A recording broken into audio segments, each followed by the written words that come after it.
just want to say I feel terrible about earlier. I don't want any hard feelings, so I figured why not be the bigger man and just give you a call. Is Ramona with you? I don't know. Are you with me? Yeah. Jeez, buddy, it's gonna be all right. Tell me about preparing for Scott Pilgrim versus the World, which on the face of it could be seen as a slackerish youth rom-com, but is in actual fact pretty much an action movie. How was that as a stretch for all of you?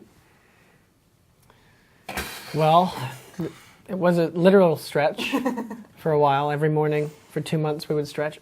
Sorry, I tried to... Didn't work. Didn't work. No, I thought it was nice. Didn't work. Move on. Move on. Move on. Move on. No, No. I was taking. Now we're talking about it too long. We're Okay, talking. I'm sorry. Michael, it was good. I like stretching. So we stretched a lot, and we also did a lot of conditioning, push-ups and running, and it was a good bonding time for all of us, getting to see each other and see how foolish we looked, trying to punch and running and doing squats. The film is directed by one of our own, by Edgar Wright, who hails from Somerset here in England. What makes him ideal to make a film set in the indie youth scene of Toronto? I think the great thing about it is that Edgar, he says that they had Brian Lee O'Malley, who wrote the comics, took all this reference photography, like photography notes, and was drawing from photographs. And so he says that without Brian Lee O'Malley and all those notes and all like the research of all these real places, he wouldn't have been able to do it. He credits Brian Lee O'Malley with like making it possible for him to make this movie kind of become familiar with the Toronto of Scott Pilgrim. It's a beautiful city. You know, Toronto is like the New York of Toronto. That's on its tourist literature, yeah? It's true. Yes, yeah. Spray painted all over the city. Tell me about the whole concept of evil exes. Mary, why evil exes? Why can't you just kind of leave them behind? I don't think they're actually evil. They're probably not so bad. I think they're just really bitter because Ramona has broken up with them in ways that maybe weren't so nice or thoughtful. Sorry. Listen, as you know, I'm opening a new Chaos Theater in Toronto, and the Sex Pops are playing our grand opening tonight, and it would feel really weird for all of us if you weren't there. They just did a sound check, and the acoustics in here are amazing! Yeah, maybe I'll see you there. I hope so, amigo. I don't want any more bad blood between exes. What do you say? Okay, laters. What a perfect ass. Forget what I said earlier. Brian Lee O'Malley, when I was talking to him, he said, remember, this whole movie is through Scott Pilgrim's eyes, and maybe if there was a real Gideon, he would be a good record producer, club owner. But because it's through his eyes and the way he perceives the world, you have to be his worst nightmare. And that was awesome for me because I literally could just focus on Michael and be his worst nightmare as an evil ex. So by that implication, Jason, you must be, in real life, some people's worst nightmare. I don't know. I don't feel like people are being honest with me. I mean, yes, I'm sure I'm someone's worst nightmare. Yeah. I've got to be. And what about the two of you, Kieran, Michael? Have you fought evil exes off screen? Off screen? Off screen. On screen. I don't really remember most of my off-screen life. Right. The way I sort of can categorize my memories are by watching my work. Yeah. But I did receive a nasty email once. What is that? Yeah, from a girlfriend's. The girl I was dating, her ex, sent me a kind of an angry email. Yeah. What did it say? Should I say what it said? It was just one sentence. It said, "There are millions of people out there."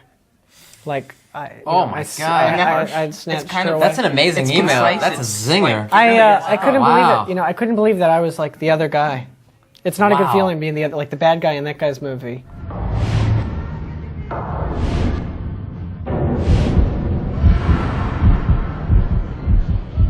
Has to go.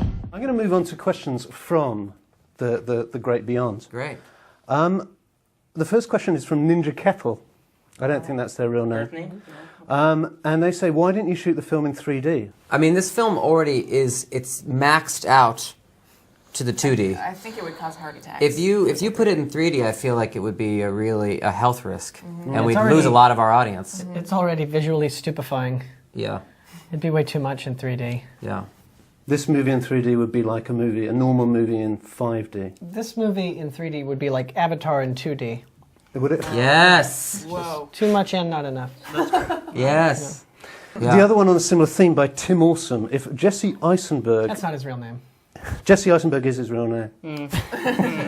Is Jesse Eisenberg the neighbour Sarah, and could Michael beat him? I was in a convenience store about 2-3 weeks ago, and a guy was like paying, and he looked at me and he was like, "Jesse Eisenberg?" And I went, "No, no." And he goes, "Michael Cera." Two guesses. That's amazing. Try again. You were right around the corner. So again, he's your nightmare and you're his. People tell me all the time that they love me in Zombieland. And I say, if you like me in Zombieland, you got to check out Adventureland. Mary, This is the land. Barry Big Bonce, again, not on the birth certificate, says... What's the name? Barry Big Bonce. Very Big Bonds? Do you know him? No, I don't. Says, My brother. what are your feelings about the lack of strong female roles in cinema, and who were your female role models growing up? There is a lack of strong female roles, and even like the leading lady characters in films are often required to be less strong. Like they kind of want the qualities. Often they want it to be more fragile or weak or kind of waif-like and vulnerable. And so I often get told I've come across as too strong. But I'm like, why is that a negative thing? I don't exactly. understand. So that bothers me a great deal. So I was really excited to be a part of this film where there's not just my role, but every single female role in the film is strong and funny and interesting and complex in their own. Even if they have 3 lines, it's like a fully realized character. Next question is from Mr. Mydak to Jason. And he just asked Jason, how does he live with being awesome all the time? I think the key to staying grounded is, always call your driver by his first name. Always call your private chef. Ask him how he's doing. Really make sure that you're listening and not just like it's like Turn the tables. Yeah, exactly. Just always, for your staff, just always treat them like people. And I'm only being an asshole. I really don't feel that good. I really don't. I have very low self-esteem. So it's a strange question. It's not how it comes across on screen to the masses, though, clearly. Oh, well. You're crippled inside, but that's not translating. Right. Oh, the tears of a clown.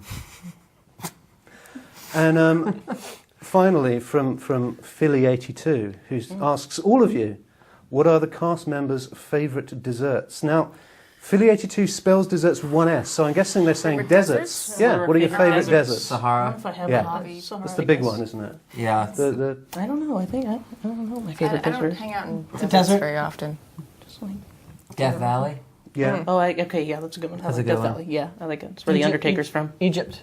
Egypt, the whole of Egypt. Just, the Yeah, Egypt desert. okay. And are we going to say our favorite desserts too? I think you may as well just so we cover all the Just so we bases. have it in case Yeah. it was a spelling error. Yeah. And he's like, that was my one Yeah, chance. I love everything. I'm one of those people who really likes cookie dough. Oh, Just like shit. just Ew. I know it's Ew. gross. But like if I'm making cookies, I have to Ew. have a really hard time. Ew. A really hard time not eating it. With the spoon and you. Oh, don't make that sound. But that's what it's. Are you one of those I people? don't do it, but I have you a one- hard time not like it's like I feel really compelled to do it. Are you one of those people who makes a giant batch of cookies, but by the time you actually get to the cookies, you only make 2? I know. Same with brownie. Like You have a the tapeworm. batter is like feet better long. than brownies. Any quick desserts? Baklava. Interesting. And pecan pie. Anything nutty. Anything with lots of nuts and honey. Okay. Lovely. Yeah. Apple pie. What can I say? Creme brulee. How about Yeah, that? that's the classy option. Yeah, I'd love to or take just all. any I'd ice love to cream. take all of our desserts and smush them into a big bowl. Yeah, and well, eat that's Put it waiting in for a you blender. outside. it. Yeah. Drink just- it. Oh my god. Without the cookie dough, though. Oh, you It's can't do nasty. that. Yeah. No, this is gross. Bake it. Okay. We could rim the bowl in it. We could rim the bowl in it, and anyone who wants to eat it can have Oh, it. that'd be great. Okay. Can we do that? Yeah. No. Good tonight. I'll have that I wanna tonight. share You know, it. cookie dough is my nickname on the high school swim team. Really? No, I'm just kidding. Oh, here comes old cookie dough again. Hey guys, here we go. I think we've reached The the goggles. final course. I think literally and metaphorically. Cookie dough. Literally and metaphorically.